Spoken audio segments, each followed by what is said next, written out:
Hi friends, நம் தலைவர்கள் சீரீஸில் ராஜாஜியை பற்றி பார்த்துட்டு இருக்கோம். இந்த வீடியோவில் ராஜாஜியோட அரசியல் பயணத்தோட பார்ட் 2 பார்ப்போம்.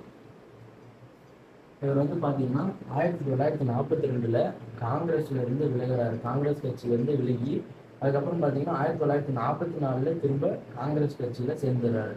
அப்போ சேர்ந்து அதே வருஷம் 1944 பாகிஸ்தானை பிரிக்கும் முறை அப்படின்ற ஒரு முறையை அதுக்கு ஒரு திட்டம் பெயர் வச்சு, அதாவது சிஆர் திட்டம், அதாவது சிஏ திட்டம், கேபினட் மிஷன் பிளான் அப்படின்னு பெயர் வச்சு அதை காந்தியிடம் இவர் கொடுக்குறாரு.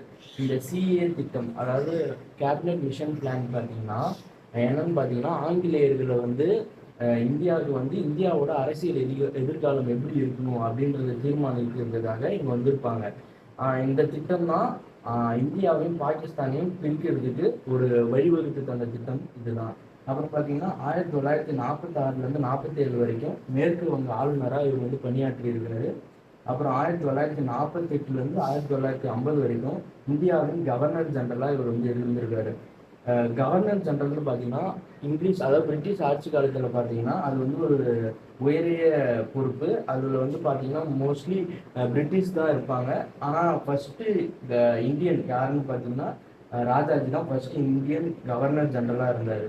அப்புறம் பார்த்தீங்கன்னா 1952 தமிழக மேலவை உறுப்பினர் அப்படின்ற தகுதியோட 1952 ஏப்ரல் 10 தமிழக முதலமைச்சராக இவர் பொறுப்பேற்றுக்கிறாரு.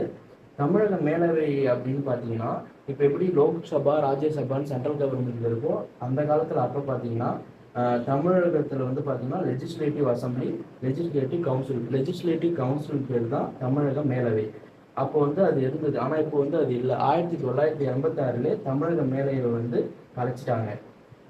அப்போ அந்த மேலவை உறுப்பினர் என்ற தகுதியோட இவர் முதலமைச்சர் ஆனார்.